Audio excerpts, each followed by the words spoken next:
Assalamu alaikum. Lately, a lot of Canadians have been enjoying evening walks to get a bit of fresh air after long days at home during this pandemic.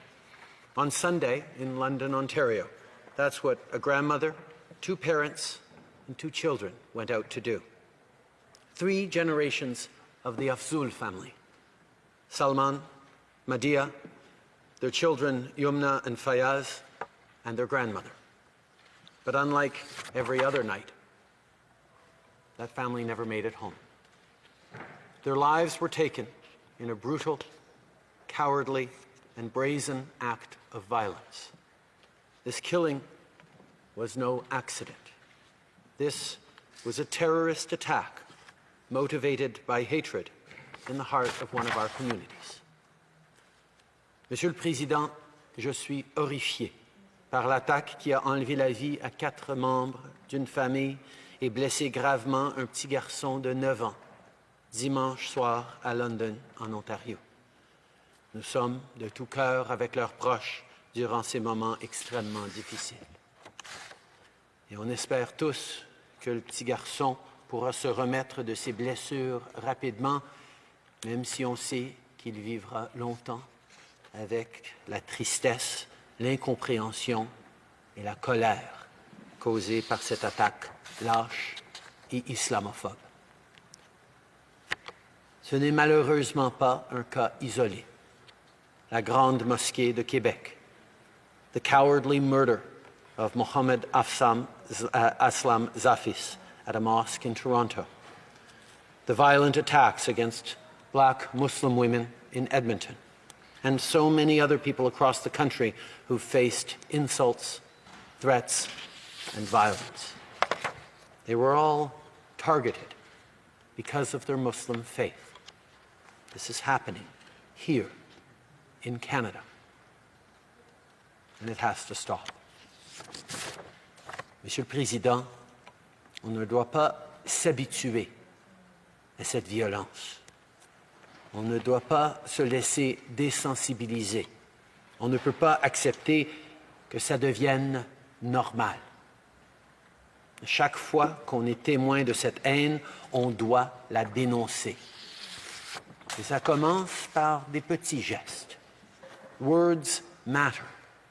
They can be a seed that grows into an ugly, pervasive trend. And sometimes they lead to real violence. The jokes that are not funny, the casual racism, the insinuations that are only meant to diminish, the toxic rhetoric, the disinformation and the extremism online, the polarization we see too often in our public discourse and in our politics. As leaders and as Canadians, we not only have to say enough is enough, we must take action. We cannot allow any form of hate to take root, because the consequences can be far too serious. We've seen it in Christchurch. We've seen it in other places around the world, and we've lived it here at home. Right now, Canadians are outraged by what happened on Sunday, and many Muslim Canadians are scared. Last night, I spoke with the Mayor of London, Ed Holder, and a representative of the local Muslim community, Nawaz Tahir, to share my condolences and discuss the urgency of what more we must do to keep our communities safe.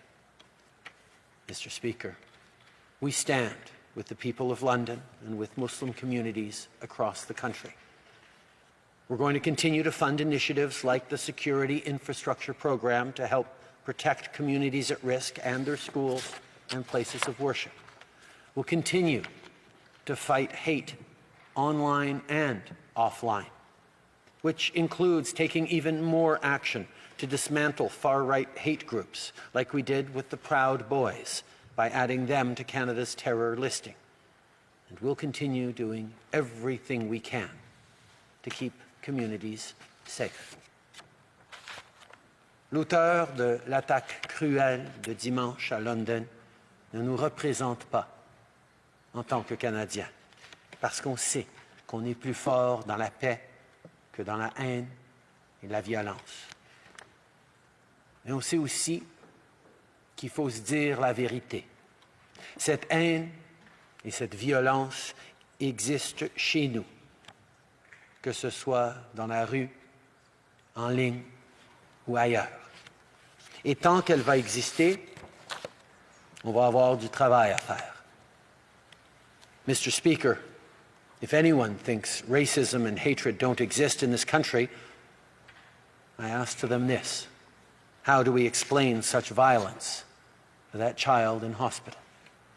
How can we look families in the eye and say, Islamophobia isn't real?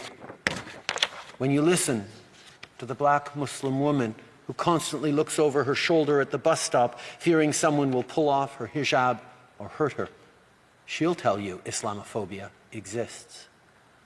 If you listen to the parents who beg their children not to wear traditional clothes for fear of them being harassed or attacked simply for what they're wearing, I'll tell you, racism exists. Muslim families have often felt uncertain or even fearful when they go out in the streets wearing traditional garb.